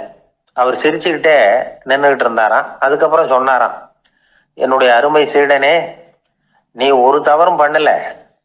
நான் உன்னை அடிச்சது நீ ஏதோ தப்பு பண்ணிவிட்டேங்கிறதுக்காக இல்லை. நீண்ட பயணம் போக போற. ஞாபகமா ஏதாவது கொடுத்து அனுப்ப வேணாமா? நீ ஞானம் பெற்ற பிறகுதான் திரும்பி வர போறேங்கிறது எனக்கு தெரியும். அதுக்கு பிறகு உன்னை வந்து அடிக்க முடியுமா? அதனால இப்ப கிடைச்சிருக்கிற இந்த வாய்ப்பை பயன்படுத்திக்கிட்டேன். அப்போதைக்கு இப்பவே அடிச்சுட்டேன், அவ்வளவுதான், வேற ஒண்ணும் இல்லை அப்படின்னாராம். குரு சிரிச்சுக்கிட்டே இப்படி சொல்றார். இருந்தாலும் இதுவும் ஒரு உபதேசம் தான். அதிர்ச்சிகளால விழிப்படைய வைக்கிறதும் ஒரு வழிதான். இது ஜென் வழி. பெரும்பாலும் அதிர்ச்சியின் மூலமாகவே ஞான தரிசனத்தை அருள்கிறவர்கள் தான் ஜென் குருமார்கள். நம்ம தியானம் தான் ஜென். இந்தியாவிலிருந்து இது சீனாவுக்கு போய் கொஞ்சம் பேர் மாறி வளம் பெற்று ஜப்பான்ல ஜென் ஆகி வளர்ந்துருக்குது, அவ்வளவுதான். ஜென்கிறது தியானம். எதை நினைச்சும் தியானிக்கிறது இல்லை, எல்லாத்துலயும் தியானம் இருக்கிறதா சொல்லுது ஜென். பேசுறது, இருக்கிறது, நடக்கிறது, சாப்பிடுறது, சிரிக்கிறது, தூங்குறது, தொழில் செய்யறது அல்லது சும்மா இருக்கிறது எல்லாமே தியானம் தான். ஜென்கிறது ஒரு சுய தரிசனம். தன்னைத்தானே அடையாளம் கண்டுகொள்ளுகிறது தான் அது. இல்லாத எதையும் தேடி கண்டுபிடிக்கிறது இல்லை. சென் மார்க்கத்தை பத்தி ஓஷோ என்ன சொல்றாரு தெரியுமா? காணாமல் போன தன்னுடைய மூக்கு கண்ணாடி தன்னுடைய மூக்கின் மேல் இருப்பதை கண்டுகொள்வது போன்றது ஜென் அப்படிங்கிறார். நம்மால் இன்னொருத்தர் முகத்தை ரொம்ப நேரமா உத்து பார்த்துக்கிட்டு இருந்தார். என்ன பாக்குறீங்கன்னாரு அவரு. நீங்க போட்டிருக்கீங்களே மூக்கு கண்ணாடி, அதை தான் பாக்குறேன்னாரு இவரு. நீங்க அப்படி பாக்குறதுக்கு விசேஷ காரணம் ஏதாவது உண்டான்னு கேட்டார் இவர். உண்டுன்னார். என்னன்னு கேட்டார். நேத்திக்கு காணாம போன என்னோட மூக்கு கண்ணாடி அது அப்படின்னாராம் இவர். ஒருத்தன் தன்னுடைய நண்பனை வழியில பார்த்தான். என்னப்பா லெட்டர் போட்டுனே கிடைச்சதா அப்படின்னா. ஓ கிடைச்சதேன்னா அவன். இவன் உடனே, ஏன்டா போய் சொல்ற, நான் உனக்கு லெட்டரே போடல, சும்மா தான் கேட்டேன், உடனே கிடைச்சிட்டுதுங்கிறிய அப்படின்னா. லெட்டர் போட்டேன்னு நீ போய் சொல்றப்போ அது கிடைச்சதுன்னு நான் போய் சொல்லக்கூடாதா அப்படின்னானா அவன். இப்படிப்பட்டவங்க சில பேர் இருந்தா கூட இன்னைக்கு கடிதம் மூலமா தொடர்பு கொள்ளாதவங்க இருக்கவே முடியாது. அந்த அளவுக்கு அது அவசியமான ஒன்னாயிட்டுது. இந்த அஞ்சல் அட்டைகள் எப்படி ஆரம்பமாச்சு தெரியுமா? ஆஸ்திரியா நாட்டுல ஒரு பேராசிரியர் இருந்தார். அவர் பேர் இம்மானுவேல் ஹெர்மன். அவர் ஒரு நாள் ஒரு பத்திரிகையில கட்டுரை எழுதினாராம். இது நடந்தது 1869. அவர் எழுதின கட்டுரையில மக்கள் அதிகம் செலவு இல்லாம ஒருத்தருக்கு ஒருத்தர் தகவல் பரிமாறிக்கிறது எப்படி அப்படிங்கிறத பத்தி எழுதியிருந்தார். அதுக்கு சில யோசனைகளை அவரே எழுதியிருந்தாராம். எப்படின்னா, அந்த கட்டுரையை எல்லாரும் படிச்சு பார்த்துருக்குறாங்க. அவர் சொன்ன யோசனைகள் என்னன்னு. அது அரசாங்கத்தின் கவனத்துக்கு அது போச்சான். ஆகா, இது அவர் சொல்ற யோசனை நல்லா இருக்கும் போல் இருக்கு அப்படின்னு அவங்களே நினைச்சிருக்கிறாங்க. அவ்வளவுதான். உடனே அந்த யோசனையை நடைமுறைக்கு கொண்டுட்டு வந்தாங்களாம். பேராசிரியர் இம்மானுவேல் ஹெர்மனின் யோசனைப்படி அச்சடிச்ச அரசு முத்திரையோட அரசாங்கம் அஞ்சல் அட்டைகளை வெளியிட ஆரம்பிச்சுதான். 1869 அக்டோபர் 7ஆம் தேதி இது நடந்திருக்கு. உலகின் முதல் அஞ்சல் அட்டை வெளிவந்த நாள் அது. அப்பதான் அதுக்கு பேர் என்ன தெரியுமா? அதாவது கரஸ்பாண்டிங் கார்டு அப்படின்னு பேராது. அதுக்கப்புறம் என்ன ஆச்சுன்னா உடனடியாக அமெரிக்காவிலேயே இது மாதிரியான கார்டுகளை வெளியிட ஆரம்பிச்சிட்டாங்க. அங்கே இதுக்கு என்ன பேர் தெரியுமா? Postal card. அதுக்கப்புறம் 1870 இங்கிலாந்துலேயும் இதை வெளியிட்டாங்களாம். அதை வெளியிட்ட முதல் நாள் அன்னைக்கு என்ன நடந்தது தெரியுமா? மக்கள்லாம் ஏதோ நியாய விலை கடையில் நிற்கிறது மாதிரி பெரிய பெரிய கியூ வரிசையில் நின்று இதை வாங்கினாங்களாம். நம்ம நாட்டில் முதல் அஞ்சலகம் 1927 கல்கத்தாவில் ஆரம்பமாயிருக்கு. இன்னைக்கும் அஞ்சலகம் இல்லாத இடமே இல்லை. அந்த அளவுக்கு அஞ்சல் போக்குவரத்து அதிகமாக இருக்குது. அன்னைக்கு உள்நாட்டில் ஒருத்தருக்கு ஒருத்தர் தகவல் பரிமாற்றம் செய்து கொள்ள மலிவான ஒரு அஞ்சல் அட்டையை அரசாங்கம் வெளியிடலாம் அப்படின்னு பேராசிரியர் எழுதின கட்டுரை இன்னைக்கு எந்த அளவுக்கு ஆகியிருக்கு பார்த்தீங்களா? ஒருத்தன் ஒரு தபால் பெட்டிக்கு பக்கத்தில் தலையை வச்சுக்கிட்டு அவன் பாட்டுக்கு நின்றுட்டு இருந்திருக்கான். அங்கே இருந்து இன்னொருத்தன் கேட்டிருக்கான், என்ன ஆச்சுன்னு. கொஞ்ச நேரத்துக்கு முன்னாடி இந்த தபால் பெட்டியில் ஒரு கார்டு எழுதி போட்டேன், விவரமெல்லாம் நல்லா தான் எழுதியிருக்கிறேன், ஆனால் அட்ரஸ் எழுத மறந்துட்டேன் அப்படின்னு நானா. உடனே அவன், அதுக்காக கவலைப்படாத, நான் போட்ட கார்டில் அட்ரஸ் எல்லாம் பின்கோடு உள்பட கரெக்டாக எழுதியிருக்கேன், ஆனால் விவரம் எழுத மறந்துட்டேன் நானா. கவலைப்படாத, கொஞ்ச நேரத்தில் தபால்காரர் வருவார், பெட்டியை திறந்ததும் நம்ம லெட்டரை கேட்டு வாங்கிக்கலாம்னா ஒருத்தன். கொஞ்ச நேரத்துக்கு முன்னாடி அவர் வந்தார், கேட்டேன், அதுக்கப்புறம் தான் மனசுக்கு ரொம்ப கஷ்டமாக போச்சு நானா. இவன் ஏண்டான்னு கேட்டிருக்கான். அவன், இது தபால் புட்டு இல்லையா. ஒரு தடவை கலைவாணர் என்எஸ் கிருஷ்ணன் பேராசிரியர் கல்கியை சந்திச்சு பேசிக்கிட்டு இருந்தாராம். கலைவாணர் கல்கியை பார்த்து, எனக்கு கதை எழுத ஆசையா இருக்கு, எப்படி எழுதுறதுன்னு கேட்டாராம். கதை எழுதுறதுக்கு 4 மை வேணும்னாராம் கல்கி. அப்படியா, அப்படின்னா என்னென்ன கலர் மை அப்படின்னு கேட்டிருக்காரு கலைவாணர் சிரிச்சுக்கிட்டே. நான் சொன்னது கலர் மை இல்லை, அது வேற மை. அதாவது கதை எழுதுறதுக்கு தேவைப்படுகிற 4 மை எதுன்னா, 1 திறமை, 2 பேணாமை, 3வது தனிமை, 4வது பொறுமை அப்படின்னாராம். உடனே கலைவாணர், உங்கள் யோசனை அருமை அப்படின்னாராம். அதுதான் கலைவாணர். பொதுவாக எழுத்தாளர்கள் எழுதுகிற மாதிரி நடந்துக்கிறது இல்லை, ஆனால் கலைவாணர் என்ன சொல்லுவாரோ அதே மாதிரி நடந்துக்குவார். எல்லாருக்கும் எல்லாம் கிடைக்கணுங்கிற கருத்தை சினிமா படங்களில் வலியுறுத்துவார். அதே மாதிரி நடைமுறை வாழ்க்கையிலேயே எல்லாருக்கும் எல்லாமும் கொடுப்பார். பணம், பதவி, புகழ் இப்படி எதுவுமே இல்லாத ஒரு சாதாரண மனுஷனாக இருந்தால் கூட இவர் மனுஷனுக்கு கொடுக்குற மரியாதையில் கொஞ்சமும் குறைச்சல் இருக்காது. இந்த குணம் சாதாரணமாக எல்லாருக்கும் இருக்கிறது இல்லை. அவர் சினிமா தியேட்டருக்கு போய் சினிமா பார்க்குறது வழக்கம். அவர் வந்திருக்கிறாருங்கிறது தெரிஞ்சால் போதும், வெளியில் பிச்சைக்காரங்க வந்து கூடிடுவாங்க. இது அவருக்கு தெரியும். வெளியில் நம்மளை நம்பி ஒரு கூட்டம் காத்துக்கிட்டு இருக்குமேன்னு நினைப்பார். உடனே ஒரு 100 ரூபா நோட்டை கொடுத்து சில்லறையாக மாற்றிட்டு வர சொல்லுவார். படம் முடிஞ்சு வெளியில் வர்றப்போ சில்லறையோடு வருவார், எல்லாருக்கிட்டையும் கொடுத்துருவார். ஏன்னா எல்லாரும் தேடிட்டு வருவாங்க அவரை. என்ன எல்லாரும் சௌக்கியமாக இருக்கிறீங்களா அப்படின்னு பிரியமாக விசாரிப்பார். ஏதோ ரொம்ப நெருங்கின சொந்தக்காரங்களை விசாரிக்கிறது மாதிரி விசாரிப்பார். தன்கிட்ட இருக்கிற சில்லறையை எல்லாருக்கும் சமமாக பிரித்து கொடுத்துட்டு தான் அங்கேருந்து புறப்படுவார். ஒரு நாள் அது மாதிரி புறப்படுற சமயத்தில் ஒரு சின்ன பையனுக்கு சில்லறை எதுவும் கிடைக்கல கொடுக்கறதுக்கு. இது கலைவாணருக்கு தெரியாது. காரில் ஏறி புறப்பட்டு போயிட்டார். அந்த பையன் காரை பிடிச்சிக்கிட்டு பின்னாடியே ஓடிச்சாந்துருக்கிறான். ஐயா, நீங்களே இல்லைன்னு சொன்னால் நான் என்ன பண்ணுறது, இன்னைக்கு பட்னி தான், அம்மாவுக்கு வேற உடம்பு சரியில்லை அப்படின்னு கத்திக்கிட்டே ஓடியாந்தானா. கலைவாணர் கவனிச்சிட்டார். உடனே காரை நிறுத்த சொன்னார், இறங்கினார். அந்த சின்ன பையனை கட்டி பிடிச்சிக்கிட்டு, என்னை மன்னிச்சுக்கப்பா, நான் கவனிக்காமல் வந்துட்டேன் அப்படின்னு சொல்லி அழ ஆரம்பிச்சிட்டாராம். இன்னொரு தடவை இதே மாதிரி ஒரு தியேட்டர்லேருந்து வெளியில் வந்திருக்கிறார். ஒரு ஆள் அவர்கிட்ட வந்து நின்றுருக்கார். அவர் கொடுக்கறதுக்கு இவர்கிட்ட பணம் இல்லை. பணம் இல்லையாப்பா அப்படின்னாராம். உங்ககிட்டயே இல்லையா அப்படின்னாராம் அவர். கலைவாணருக்கு மனசு ரொம்ப சங்கடமாக போச்சு. உடனே புறப்பட்டு வீட்டுக்கு போனார். அங்கே இங்கே தேடி பார்த்து அங்கேருந்த கொஞ்சம் நெஞ்ச சில்லறை எடுத்தார்.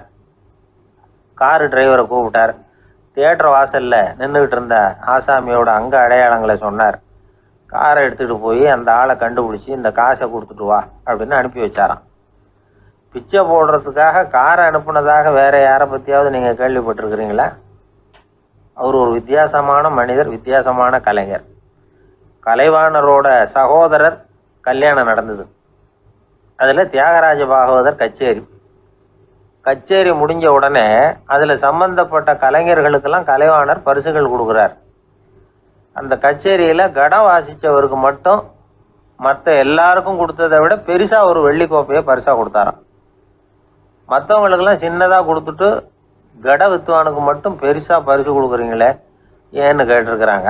அதுக்கு கலைவாணர் விளக்கம் கொடுத்தாராம். இப்பெல்லாம் ரயிலில் கூட்டம் அதிகங்கிறது உங்களுக்கு எல்லாருக்கும் தெரியும். இந்த வித்வான் இவ்வளவு பெரிய மண்பானைய ரயில்ல ரொம்ப பத்திரமா உடையாம ரொம்ப தூரத்துல இருந்து கொண்டு வந்திருக்கிறாரே, அது என்ன சாமானியமான காரியமா? அவரோட அந்த சாமர்த்தியத்தை பாராட்டுறதுக்காக தான் அவருக்கு இவ்வளவு பெரிய பரிசு அப்படின்னாராம். அறிவில் சிறந்தவர்கள் ஆண்களா பெண்களா? என்னுடைய நண்பர் ஒருத்தரை பார்த்து நான் கேட்ட கேள்வி இது. அவர் மெதுவாக தன்னுடைய தலையை சொரிஞ்சுக்கிட்டே சொன்ன பதில், அதில் என்ன சார் சந்தேகம், அவங்க தான் அப்படின்னார். அனுபவ அடிப்படையில் அவர் இப்படி சொல்கிறார். அறிவியல் அடிப்படையில் பார்க்குறவங்களும் இப்படி தான் சொல்கிறாங்க. இயற்கையின் நோக்கம் இனப்பெருக்கம், இதில் பெண்களின் பங்கு அதிகம். அதனால் இயற்கையே பெண்களுக்கு பல சலுகைகளை கொடுத்துருக்குது, சக்தியை கொடுத்துருக்குது. இப்போ வெளிநாடுகளில் இதை பற்றியெல்லாம் நிறைய ஆராய்ச்சி பண்ணி பார்த்துருக்குறாங்க. புள்ளி விவரங்கள்லாம் வெளியிட்டிருக்கிறாங்க. ஆண் குழந்தைகளை விட பெண் குழந்தைகள் முன்னாடியே பேச ஆரம்பிச்சுடுறாங்களாம். அது மட்டும் இல்லை, அதிக எண்ணிக்கையில் வார்த்தைகளை கற்றுக்கிறாங்களாம். அப்புறம் பலவிதமான வாக்கிய அமைப்புகளை அமைச்சு பேசுறதுலேயும் பெண் குழந்தைகள் முன்னாடியே ஆரம்பிச்சுடுறாங்களாம். இதெல்லாம் சீக்கிரமாக செய்கிறது பெண் குழந்தைகள் தான். சம வயது உள்ள ஆண் குழந்தைகள் பெண் குழந்தைகள் இவங்களை வச்சு சோதனைகள் பண்ணி பார்த்துருக்குறாங்க. அதாவது ஒரே வயசுள்ள ஆண் குழந்தை பெண் குழந்தை இதெல்லாம் வச்சு அவங்கக்கிட்ட ஒரே கேள்வியை பல விதமாக கேட்குறது, ஒரே செய்தியை வேறு வேறு கோணங்கள்லேருந்து விளக்கிறது, தவறு இல்லாமல் பேசுறது, வேகமாக படிக்கிறது, எழுதுறது, புரிஞ்சுக்கிறது, இப்படி இதை பற்றிலாம் எத்தனையோ சோதனைகள்லாம் செஞ்சு பார்த்துருக்குறாங்க. அப்படி பார்த்ததில் என்ன தெரிஞ்சதுன்னா, அதில் எல்லாம் ஆண் குழந்தைகளை விட பெண் குழந்தைகள் 1.5 மடங்கு அதிக திறமை உள்ளவங்களாக இருக்கிறாங்களாம். இன்னொரு மொழியை கற்றுக்கிறது, பேசுறது, எழுதுறது, இது கூட பெண்களுக்கு சுலபமாக வருதான். 2 மொழிகளை மாற்றி மாற்றி பேசுறது, மொழிபெயர்க்கிறது, இப்படிலாம் கூட சோதனை பண்ணி பார்த்துருக்குறாங்க. இதுலேயும் பெண்களுக்கு தான் அதிக திறன். சரி, இதை விடுங்க. புள்ளி வச்சு கோலம் போடுறது, அதில் இருந்து இந்த கை கடிகாரங்களில், கம்ப்யூட்டர்களில் நுண்ணிய பாகங்களை பொருத்துறது, இது வரைக்கும் பெண்கள் தான் திறமையாக செயல்படுறாங்க அப்படிங்கிறது அந்த சோதனை முடிவு. இந்த நுட்பம், துல்லியம், விரைவு, சிறு கை இயக்கங்களோடு செய்ய வேண்டிய மென்மையான பணிகள், இதுக்கெல்லாம் தேவை கவன குவியம், பொறுமை. இதெல்லாம் பெண்கள்கிட்ட தான் இருக்குதான். அமெரிக்காவில் இன்னொரு சோதனை கூட செஞ்சு பார்த்துருக்குறாங்க. பெண்களின் மூக்கு மோப்ப உணர்வு இதெல்லாம் எப்படின்னு பார்த்துருக்குறாங்க. பெண்கள் அதிக எண்ணிக்கையில் வாசனைகளை பிரித்து கண்டுபிடிச்சி விடுறாங்களாம். ஆண்களால் அந்த அளவுக்கு முடியலையாம். சரி, காது எப்படின்னா செவிப்புலன் உணர்வும் பெண்களுக்கு தான் அதிகமாக. ஒரு கும்பல், அதில் பலவிதமான சத்தம், அதுக்கு இடையில் இந்த குரலோட தொனி, ஏற்ற இறக்கம், இதை வச்சு பேசுகிற ஆளை கண்டுபிடிச்சிடுறாங்களாம். ஒரு கூட்டத்தில் தன்னுடைய வீட்டுக்காரர் எங்கே இருக்கார், பிள்ளைகள் எங்கே இருக்காங்க அப்படிங்கிறதெல்லாம் பெண்கள் சீக்கிரமாக கண்டுபிடிச்சி விடுறாங்களாம். இன்னொரு விஷயம், ஒரு பொருளை பார்த்த உடனே அது என்னென்னு அடையாளம் கண்டுக்கிறது, அதை மனசில் பதிய வச்சுக்கிறது, அப்புறமா இன்னொரு சந்தர்ப்பத்தில் அது எங்கே இருந்தது அப்படின்னு சரியாக ஞாபகப்படுத்திக்கிறது, இது மாதிரி சோதனைகள்லாம் கூட பெண்கள் தான் முன்னணியில் இருக்கிறாங்க. ஒரு சராசரி சூழ்நிலையில் ஆண்களை விட அதிகமான எண்ணிக்கையில் புன்னகை புரியறது, சிரிக்கிறது பெண்கள் தானா. அதிகமாக தோழமை உணர்வோடு பேசுகிறதும் அவங்க தானா. 2 பெண்கள் பேசிகிட்டு இருக்கிறதையும் பாருங்கள், அதே மாதிரி 2 ஆண்கள் பேசிகிட்டு இருக்கிறதையும் பாருங்கள். ஆண்கள் ஒரு அடி தள்ளியே நின்று பேசிகிட்டு இருப்பாங்க. மருத்துவர்களை எடுத்துக்கொள்ளுங்கள், அதாவது சிரிச்ச முகத்தோட நோயாளிகள்கிட்ட பரிவோடு பேசுறதுல பெண் டாக்டர்கள் தான் அதிகம். இதுவரை சொல்லப்பட்டது எல்லாமே அறிவியல் பூர்வமான செய்திகள். அதனால் இளம் பெண்கள் வாழ்க்கையில் சோர்வடைய தேவையில்லை. இயற்கையே நமக்கு சாதகமாக இருக்குது, எல்லாம் முடியும் நம்மால் அப்படிங்கிறத அவங்க புரிஞ்சுக்கணும். ஒரு பையன் தன்னுடைய அப்பா அம்மா திருமண ஆல்பத்தை புரட்டிக்கிட்டே இருந்தான். அப்புறம் அம்மாகிட்ட கேட்டான், அம்மா இது யார் சின்ன வயசில் எடுத்ததா, இது என்னன்னு தெரியலையே, இந்த படத்தில் அழகாக மீசை வச்சுக்கிட்டு சிரிச்சுக்கிட்டு நிற்கிறது யார் அப்படின்னு கேட்டான். அதுதாண்டா அவங்க அப்பான்னாங்க அந்த அம்மா. அப்படின்னா இப்போ நம்ம வீட்டில் நரைச்ச தலையோடு அழுது வடிஞ்சிக்கிட்டு இருக்காரு ஒருத்தர், அவர் யாருன்னு கேட்டானா. இது பையனுடைய புத்திசாலித்தனம். பெண் பிள்ளைகள் அப்படி கேட்கறதில்ல. அதனால் இந்த கதையெல்லாம் எதுக்காக அப்படின்னா, இளம் பெண்கள் வாழ்க்கையில் சோர்வு அடைஞ்சு போயிடக்கூடாது. அதனால் பெண்கள் எல்லாம் முடியும் நம்மாலும் அப்படிங்கிறத நினச்சி செயல்பட்டாங்கன்னா வாழ்க்கையில் வெற்றி நிச்சயம். ஒருத்தங்க கூட நாம் சண்டை போடுறோம், அதில் நாமளே ஜெயிச்சு விட்றதா வச்சுக்குவோம். நம்ம மனசுக்கு சந்தோஷமாக தான் இருக்கும், இருந்தாலும் உள் மனசில் ஒரு பயமும் உண்டாகலாம். தோற்று போனவன் சும்மா இருப்பானா? அவன் மறுபடியும் எப்போ சந்தர்ப்பம் வரும்னு எதிர்பார்த்துக்கிட்டு தானே இருப்பான். அதனால வெற்றியின் ஒரு பக்கம் சந்தோஷமா இருந்தாலும் இன்னொரு பக்கம் பயமா தான் இருக்கும். ஒரு மன்னன் இருந்தான், நிறைய பேரோட அவன் சண்டை போட்டான், ஜெயிச்சான், பல நாடுகளை வென்றான். அதனாலேயே அவன் மனசுக்குள்ள ஒரு பயம் உண்டாயிட்டுது. பகை மன்னர்கள் எல்லாம் படையெடுத்துக்கிட்டு வந்துட்டா என்ன பண்றது அப்படிங்கிற பயம். எல்லாரும் இப்ப இருக்கிற இந்த மாளிகையை கைப்பற்றிக்கிட்டா என்ன பண்றது அப்படின்னு யோசனை பண்ணா நடுங்க ஆரம்பிச்சிட்டான். ஏன் ஒரு மாதிரியா இருக்கிறீங்க அப்படின்னு கேட்டார் அமைச்சர். இவன் விவரத்தை சொன்னான். 2 பேருமா சேர்ந்து ஒரு திட்டம் போட்டாங்க. அதன் பிரகாரம் ஒரு பெரிய மாளிகை ஒண்ண புதுசா கட்டினாங்க. அதுக்கு ஜன்னல்லாம் எதுவும் கிடையாது. உள்ள போறதுக்கு வெளியில வர்றதுக்கு ஒரே ஒரு கதவு மட்டும்தான் உண்டு. அதை தவிர அந்த மாளிகைக்கு வேற எந்த வழியும் கிடையாது. ஒரு சின்ன துவாரம் தெரிஞ்சா கூட அதையும் சுத்தமா அடைச்சுட்டாங்க. ஒரே ஒரு கதவு வச்சானே, அந்த வழியை பாதுகாக்கிறதுக்கும் ஏராளமான வீரர்களை காவலுக்கு நிறுத்தி வச்சிருக்கிறாங்க. இவ்வளவும் பண்ணி முடிச்சதுக்கு அப்புறம் தான் அந்த மன்னனுக்கு மனசு திருப்தியா இருந்துதான். ஒரு நாள் அந்த ராஜாவும் அமைச்சரும் அந்த ஒரு கதவு வழியா வெளியில வந்திருக்கிறாங்க மெதுவா. என்ன அமைச்சரே, எப்படி நம்ம ஏற்பாடு அப்படின்னு அட்டகாசமா சிரிச்சுக்கிட்டே கேட்டானா ராஜா. அபாரம்னார் அமைச்சர். அவர் வேற என்ன சொல்லுவார். இவங்க 2 பேரும் இப்படி பேசிக்கிட்டதை அங்க வீதி ஓரமா உட்கார்ந்து இருந்த ஒரு பெரியவர் கேட்டுட்டு அவரு சிரிச்சாராம். அவரு சிரிக்கிறத பார்த்தும் மன்னனுக்கு கோவம் வந்துட்டுது. அதை பார்த்ததும் ஏன்பா சிரிக்கிறேன்னு கேட்டிருக்கார். அதுக்கு அந்த பெரியவர் சொன்னாராம், ரொம்பவும் புத்திசாலித்தனமா தான் இந்த மாளிகையை கட்டி இருக்கிறீங்க, ரொம்ப பாதுகாப்பா தான் இருக்குது, இருந்தாலும் ஒரு குறை தெரியுதுன்னார். என்னன்னு கேட்டார் அவரு. வேற வழியே வைக்காம மாளிகை கட்டின நீங்க என்னத்துக்காக ஒரே ஒரு வழி மட்டும் வச்சிருக்கிறீங்க, அந்த வழியா எதிரிகள் நுழைஞ்சுட்டா என்ன பண்ணுவீங்க அப்படின்னார். என்ன பண்றதுன்னார் அவரு. அதையும் ஒரு கருங்கல் சுவர் எழுப்பி சுத்தமா அடைச்சு விடுங்க, அதுதான் நல்லது. அதுக்கப்புறம் எதிரிகள் பயம் கொஞ்சம் கூட இல்லாம நீங்க உள்ள உட்காந்துக்கலாம், அதுதான் ரொம்ப பத்திரம் அப்படின்னார். மன்னன் யோசனை பண்ணி பார்த்தான். பளிச்சுன்னு ஒரு யோசனை தோணுச்சு. அது சரி, நீங்க சொல்றது மாதிரி அந்த ஒரு வழியையும் அடைச்சுட்டா இந்த மாளிகைங்கிறது ஒரு கல்லறை மாதிரி ஆயிடுமே அப்படின்னாராம். இப்ப மட்டும் இது எப்படி இருக்குதுன்னு நினைக்கிறீங்க, கல்லறை மாதிரி தானே இருக்குது அப்படின்னார் பெரியவர். எதிரி உங்களை சாகடிக்கலைன்னாலும் நீங்களா ஒரு நாள் சாகத்தானே போறீங்க அப்படின்னார். அதுக்கப்புறம் கொஞ்சம் விளக்கமும் கொடுத்தார். உங்க மாளிகையில எவ்வளவு ஜன்னல்களும் கதவுகளும் இருக்குதோ அந்த அளவுக்கு வெளி உலகத்தோட உங்களுக்கு தொடர்பு இருக்கு, அந்த அளவுக்கு உங்க வாழ்க்கையில ஒரு இயக்கம் இருக்குது. கதவுகளை மூட மூட வாழ்க்கையும் அடப்பட்டு போடும். நான் கூட ஒரு காலத்துல மாளிகையில தான் இருந்தேன். அதோட சுவர்கள் இருந்ததுல அதை எவ்வளவுதான் தள்ளி தள்ளி போட்டாலும் என்னுடைய வாழ்க்கைக்கு அதெல்லாம் ஒரு எல்லை கோடுகள் மாதிரி தெரிஞ்சுது. அதை உணர்ந்தேன். வாழ்வுக்கு எல்லையே இருக்கக்கூடாதுன்னு நினைச்சேன். அதனாலதான் இப்படி இங்க உட்காந்துட்டேன். இப்ப என்னுடைய வாழ்வுக்கு வானம் தான் கூரை, இந்த நிலம்தான் என்னுடைய மாளிகை. இப்பதான் வாழ்க்கையை முழுமையா என்னால உணர முடியுது, அனுபவிக்க முடியுது அப்படின்னாரு அந்த பெரியவர். அந்த அரசர் ஒரு பெரிய தத்துவத்தை புரிஞ்சுக்கிட்டாராம். தன்னோட மாளிகைக்கு நிறைய ஜன்னல்களையும் கதவுகளையும் வைக்க சொல்லி உத்தரவு போட்டாராம். இப்படி ஒரு கதை உண்டு. ஒரு சுடுகாட்டுல ஒரு கல்லறைக்கு மேல கால் போட்டுக்கிட்டு உட்காந்துக்கிட்டு இருந்தான் ஒருத்தன். அந்த வழியா போன ஒருத்தர் அவனை பார்த்து கேட்டாராம், ஏப்பா இப்படி பேய் பேசாசு நடமாடுற இந்த மயானத்துக்கு கல்லறைக்கு மேல உட்கார்ந்து இருக்கிறியே அப்படின்னு கேட்டாராம். எவ்வளவு காலம் தாங்க உள்ளேயே இருக்கிறது, ஒரே புழுக்கமா இருந்தது, அதுதான் காத்து வாங்கலாம்னு வெளியில உட்கார்ந்து இருக்கிறேன் அப்படின்னு நானா. எப்பவும் சுத்தமா இருக்கணும், அதுதான் நல்லதுன்னு ஒருத்தர். நான் அப்படித்தான் சார் இருக்கிறேன், தினம் 2 வேளை சோப்பு போட்டு குளிக்கிறேன் இன்னொருத்தர். உடம்பு மட்டும் சுத்தமா இருந்தா போதாது சார், மனசும் சுத்தமா இருக்கணும்னாரு அவரு.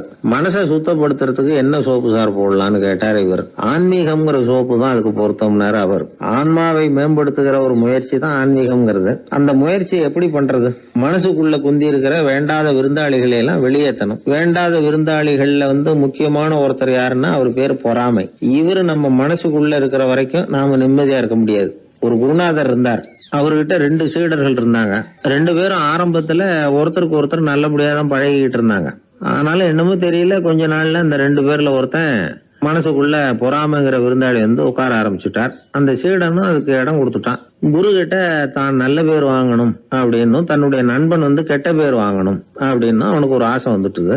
என்ன பண்ணலாம்னு யோசனை பண்ணான். ஒரு நாள் விடியற் காலையில எழுந்திருச்சான். நேரா குரு கிட்ட போய் அவர் முன்னாடி நின்னான். குருவே, என்ன பாருங்க, நான் எவ்வளவு சீக்கிரமா எழுந்திருச்சு குளிச்சு முடிச்சுட்டு உங்களை வணங்குறதுக்காக நிக்கிறேன். ஆனா அவன் இருக்கானே, இன்னமும் கண்ணு முழிக்கவே இல்ல, தூங்கிக்கிட்டே இருக்கிறான், தூங்கு மிஞ்சி அப்படின்னா. குருநாதர் நிமிந்து பார்த்தார். அப்படியா? அப்படின்னா நீயும் கூட அவன மாதிரியே தூங்கி இருந்தா நல்லா இருந்திருக்குமேன்னார் ரொம்ப பொறுமையா. என்னது, நாம எவ்வளவு தீவிரமா ஒரு விஷயத்த சொல்றோம், அதுக்கு நம்ம குருநாதர் ரொம்ப பொறுமையா இப்படி சொல்றாரு அப்படின்னு நினைச்சான். ஆச்சரியமா அவரை பார்த்தான். குருநாதர் சொன்னார், ஆமாப்பா, நீயும் தூங்கிக்கிட்டு இருந்திருந்தா அடுத்தவனை பத்தி குறை சொல்றதுக்கு இங்க வந்திருக்க வேண்டிய அவசியம் இருந்திருக்காது, அதனால அப்படி சொன்னேன் அப்படின்னாராம். சீடன் யோசிக்க ஆரம்பிச்சான். அர்த்தம் புரிஞ்சது. உடனே பொறாமைய மனசுல இருந்து தூக்கி எறிஞ்சுட்டானாம். மனசு சுத்தமாயிட்டுது. மனசுக்குள்ள இருந்து விரட்ட வேண்டிய இன்னொரு விருந்தாளி, அவர் பேர் கோபம். சினம் தன்னையே கொன்னுடும் அப்படிங்கிறார் வள்ளுவர். கோபத்துக்கு மனசுல இடம் கொடுக்காத சில பெரியவர்களும் உண்டு. ஒருத்தர் இருந்தார். அவர் ஒரு சமயம் கோதாவரி நதியில போய் குளிச்சுட்டு திரும்பி வந்துட்டு இருக்கிறார். ஒரு பெரியவர் வர்ற வழியில ஒரு மரத்து மேல உட்கார்ந்திருந்த ஒருத்தன் அவர் மேல துப்பி போடுறான்.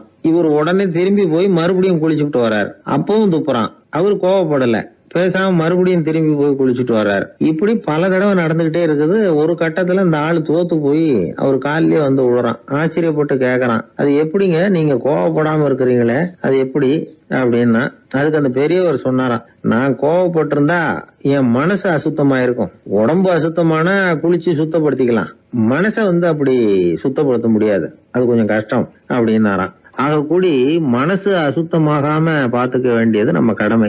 மனசை அசுத்தப்படுத்துற இன்னொரு விஷயம் சுயநலம். ஒரு சுயநலவாதி ஆத்துல விழுந்துட்டார், சுழல்ல சிக்கிக்கிட்டார். இன்னொரு சுயநலவாதி கரையில இருந்து இதை பார்த்தார். ஒரு கயத்தை தூக்கி போட்டு அதை புடிச்சுக்க சொல்லி கரையில இழுத்து காப்பாத்தினார்.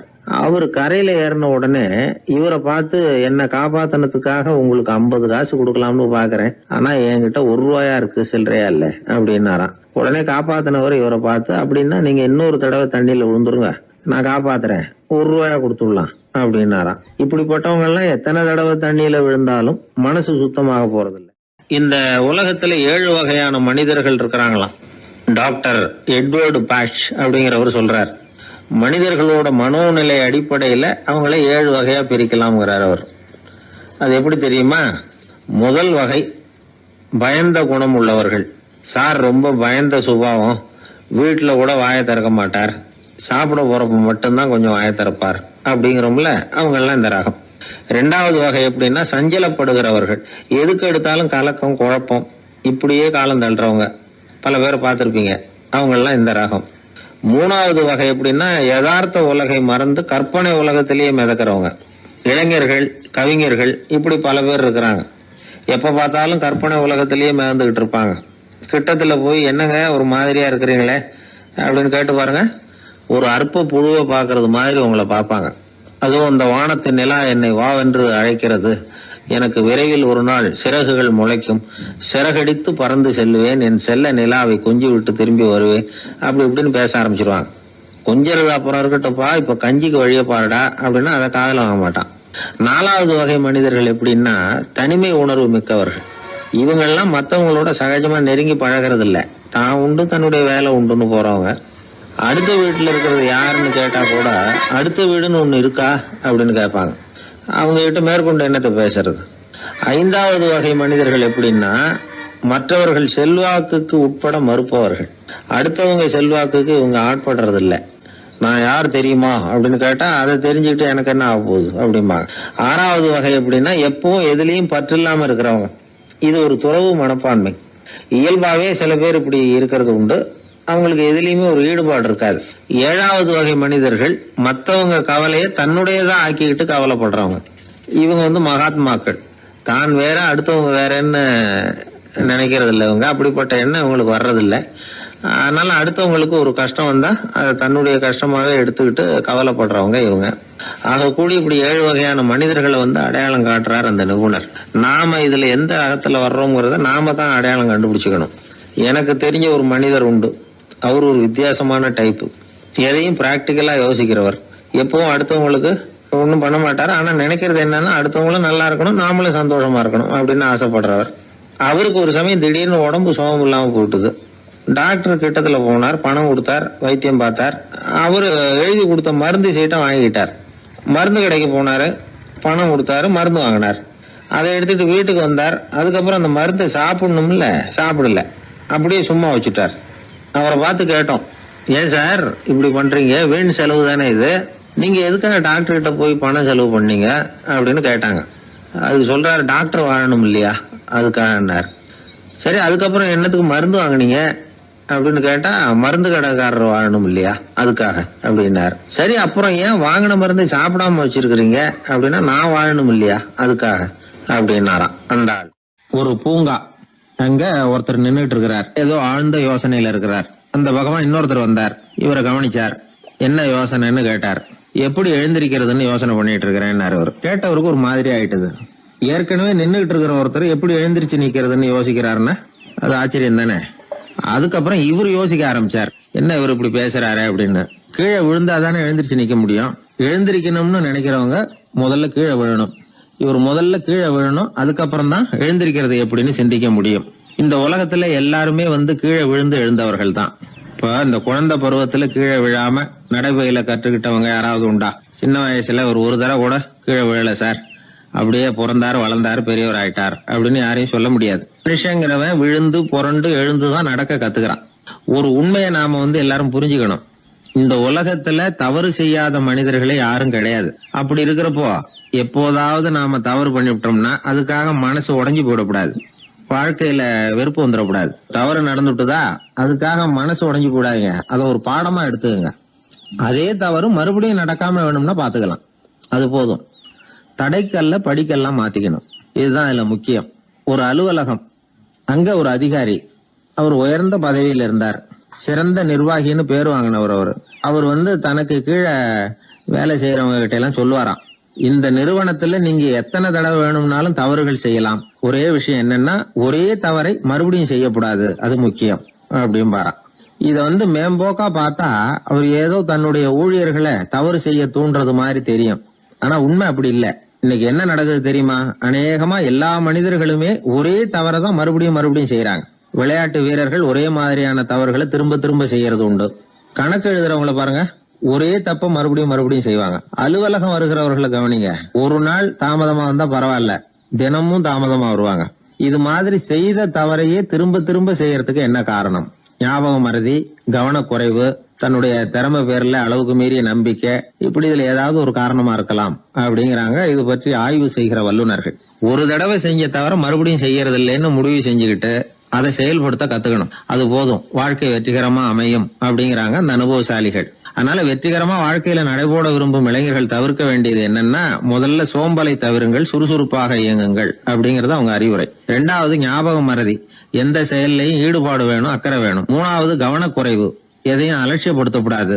4வது என்னால முடியாதது எதுவுமே கிடையாது அப்படிங்கிற அளவுக்கு மீறிய நம்பிக்கை, அது ஆபத்துல கொண்டு போய் விட்டுரும். முதல் தவறு உங்களுக்கு ஒரு பாடமா அமையணும். ஒரு மனிதர் அவர் தன்னுடைய 2 காதுலயும் கட்டு போட்டுக்கிட்டு வந்தார். அவருடைய நண்பர் அதை கவனிச்சுட்டாரு. என்ன சார் ஆச்சு, 2 காதுலயும் கட்டு போட்டுருக்கீங்களே அப்படின்னு விசாரிச்சார். ஒண்ணுமில்ல சார், வீட்டுல ரொம்ப ஆர்வமா டிவியில கிரிக்கெட் மேட்ச் பாத்துக்கிட்டு இருந்தேன். இப்போ என்னுடைய மனைவி துணிகளுக்கு அயன் பண்ணிட்டு இருந்தாங்க. அயன் பாக்ஸ் அப்படியே வச்சுட்டு அடுப்பங்கரைக்கு போயிட்டாங்க. அந்த சமயம் பார்த்து டெலிபோன் பண்ணி அடிச்சது. அவசரமா ஓடி போய் அதை எடுத்து காதுல வச்சேன். அப்பதான் தெரியும் அது அயன் பாக்ஸ்ங்கிற விஷயம். சூடா இருந்ததா, சுட்டு விட்டது அப்படின்னாரு. ஒரு காது சரி சார், 2 காது ஏன் அப்படி ஆச்சு அப்படின்னு கேட்டார். அதே ஆளு மறுபடியும் போன் பண்ணா சார் அப்படின்னாரு. இவர் எவ்வளவு தூரம் யோசிச்சிருப்பாரு பாருங்க. தவறு மறுபடியும் நடக்கக்கூடாது, முதல் தவறு உங்களுக்கு ஒரு பாடமாக அமையட்டும் அப்படிங்கறது தான் இதுல இருந்து நாம தெரிந்து கொள்ள வேண்டிய கருத்து. அதனால தவறுகள் அதெல்லாம் தடைக்கெல்லாம் நினைக்க வேண்டாம், படிக்கெல்லாம் நினைப்போம். அப்படி நினைச்சோம்னா வாழ்க்கையில வெற்றி நிச்சயம். காசி தேசத்துல ஒரு வேடன் இருந்தானா, அவன் வழக்கம் போல காட்டுக்கு வேட்டையாட போயிருக்கிறான். ஒரு மானுக்கு நேரா குறி பார்த்து அம்ப விட்டுருக்கான். குறி தவறி போய் அந்த அம்பு ஒரு பெரிய மரத்து மேல போய் குத்திக்கிட்டுது. விஷம் தடவுன அம்பு, அதனால மரம் வீணா போயிட்டுது. அதுல இருந்த இலை காய் எல்லாம் உதிர ஆரம்பிச்சுட்டுது. கொஞ்ச நாள்ல அந்த மரம் பூரா காஞ்சி அப்படியே பட்டு போச்சு. அந்த மரத்துல ஒரு பொந்து, அதுல ஒரு கிளி ரொம்ப காலமா இருந்துகிட்டு இருக்குது. அந்த மரம் நல்லபடியா வளமா இருந்த காலத்துல நிறைய பறவைகள் அதுல தங்கி இருந்தது. மரம் காய ஆரம்பிச்சதும் அந்த பறவையெல்லாம் யோசிக்க ஆரம்பிச்சது, சரி இனிமே இந்த மரம் நமக்கு சரிப்பட்டு வராது, வேற இடம் பார்க்க வேண்டியதுதான் அப்படின்னு நினைச்சு ஒவ்வொன்னா பறந்து போக ஆரம்பிச்சுட்டுது. கடைசியில தங்கி இருந்தது அந்த ஒரு கிளி மட்டும்தான். அது அந்த மரத்தை விட்டுட்டு எங்கேயும் போறதுக்கு பிரியப்படல. ஏன்னா அதுக்கு அந்த மரத்து மேல அவ்வளவு அன்பு. இறை தேடுறதுக்கு கூட அந்த கிளி வெளியே போறதில்ல. சாப்பிடாம இருந்தா உடம்பு என்னத்துக்கு ஆகும்? கிளி ரொம்ப வாடி போட்டுது, சத்தம் போட்டு கத்த கூட அதால முடியல. அந்த கிளி இப்படி நடந்துக்கிறது தேவலோகத்துல இருந்த இந்திரனுக்கே ரொம்ப ஆச்சரியமா இருந்துதான். நேர்ல போய் அந்த கிளிய பாத்துட்டு வந்தா தேவையில்லைன்னு தோணுச்சு அவனுக்கு. உடனே தேவலோகத்திலிருந்து புறப்பட்டு பூலோகத்துக்கு வந்து சேர்ந்தான் இந்திரன். ஒரு சாதாரண மனுஷன் மாதிரி அந்த கிளிக்கு முன்னாடி போய் நின்னான். கிளியே, உனக்கு என்ன பைத்தியமா? இந்த மரத்துல இலையும் இல்ல காயும் இல்ல, கிளையெல்லாம் காஞ்சி போய் எப்போ ஒடிஞ்சு விழலாம்னு நேரம் பார்த்துக்கிட்டு இருக்குது. நீ இன்னமும் இதையே கட்டிக்கிட்டு அழுதுகிட்டு இருக்கிறிய. உன் கூட இருந்த மற்ற பறவைகள்லாம் பாத்தியா? இதே காட்டுல உள்ள செழிப்பான மரங்கள்ல போய் கூடு கட்டிக்கிட்டு சுகமா இருந்துகிட்டு இருக்கு. நீ மட்டும் ஏன் இப்படி கஷ்டப்படணும் அப்படின்னு கேட்டான் இந்திரன். கிளியை சும்மா சோதிக்கிறதுக்காக தான் அப்படி கேட்டிருக்கான். அந்த கிளிக்கு தவ வலிமை அதிகம், அதனால வந்திருக்கிறது இந்திரன் தாங்கிறது அதுக்கு புரிஞ்சு போச்சு. தேவேந்திரா, நான் இந்த மரத்துல தான் பிறந்தேன் வளர்ந்தேன். சின்ன வயசுல இருந்து என்னை வளர்த்து காப்பாத்தி ஆளாக்குனது இந்த மரம் தான். எனக்கு பசி எடுத்தப்போ பழம் கொடுத்தது இந்த மரம் தான். எனக்கு ஆபத்து வந்தப்போ அடைக்கலம் கொடுத்தது இந்த மரம் தான். இப்போ இந்த மரம் கஷ்ட திசையில இருக்குது. இந்த நேரத்துல நான் மட்டும் நல்லா இருந்தா போதும்னு நினைக்கலாமா? அது சுயநலம் இல்லையா? இப்படி இது துன்பப்படுற காலத்துல நானும் இது கூட இருந்து துன்பத்தை சகிச்சுக்கிறது தான் நியாயம். உதவி செஞ்சவங்களை உதறி தள்ளுறது நல்லது இல்லைங்கிறது உங்களுக்கே தெரியும். என்னோட நல்ல விரதத்தை குலைக்கிறது மாதிரி அல்லவா இருக்குது நீங்க சொல்றது. தேவர்களுக்கு ஏற்படுற சந்தேகங்களையே தீர்த்து வைக்கக்கூடிய நிலைமையில இருக்கிற நீங்க எனக்கு இப்படி உபதேசம் பண்ணலாமா அப்படின்னு கேட்டுதான் கிளி. இந்திரனுக்கு ரொம்ப மகிழ்ச்சி. இத கேட்டதும், கிளியே, நண்பர்கள்னா உன்ன மாதிரி இருக்கணும். பொதுவா ஒருத்தர் நல்லா இருக்கிறப்போ அவரை சுத்தி நிறைய பேர் இருப்பாங்க. அவர் கொஞ்சம் வீணா போயிட்டா அத்தனை பேரும் ஓடி போடுவாங்க. நீ அது மாதிரி இல்ல. சுகத்தையும் துக்கத்தையும் சமமா எடுத்துக்கிட்ட. உன்னை பாராட்டுறேன். உனக்கு விருப்பமான வரம் ஏதாவது கேளு தரேன் அப்படின்னாராம் இந்திரன். கிளி என்ன வரம் கேட்டது தெரியுமா? இந்த மரம் மறுபடியும் முன்னாடி இருந்தது மாதிரியே இலை பூ கனிகளோட செழிப்பா இருக்கணும் அப்படின்னு கேட்டுக்கிட்டு தான். அப்படியே தந்தேன்னாரு இந்திரன். அடுத்த வினாடியே மரம் முன்னாடி இருந்ததை விட செழிப்பா பூத்து குலுங்க ஆரம்பிச்சுட்டுது. அந்த கிளியும் ரொம்ப நாள் சந்தோஷமா வாழ்ந்துட்டு அதுக்கப்புறம் இந்திரலோகம் போய் சேர்ந்துதான். மகாபாரதத்துல பீஷ்மர் தர்மருக்கு இந்த கதையை சொல்றார். மற்றவர்கள் துன்பப்படுறப்போ இந்த கிளி மாதிரி எவன் பரிவு கொள்றானோ அவன் மேன்மை அடையறது நிச்சயம் அப்படின்னு அவர் சொல்றார். சரி, அந்த கதையை இந்த சமயத்துல எதுக்கு சொல்லணும் அப்படின்னா, வயசான காலத்துல அம்மா அப்பாவை கவனிக்காத பிள்ளைங்க காதல இது விழட்டுமேங்கிறதுக்காக தான். மத்தவங்க துன்பப்படுறப்போ பரிவு காட்டினாலே அந்த அளவுக்கு மேன்மை கிடைக்கும்னா, பெத்தவங்க துன்பப்படுறப்போ பரிவு காட்டினா எந்த அளவுக்கு மேன்மைங்கிறத நினைச்சு பார்க்கணும். ஒரு வயசான அப்பா தன்னோட பிள்ளைய பத்தி ரொம்ப மெச்சுக்கிட்டார். என் பிள்ளை எப்பவும் புத்திசாலித்தனமா குடும்பம் நடத்துறான். அவன் சம்சாரம் கோவிச்சுக்கிட்டு பிறந்த வீட்டுக்கு போற அளவுக்கு அவன் நடந்துகிட்டதே இல்லை அப்படின்னார். அப்படிங்களான்னு கேட்டோம் ஆச்சரியமா.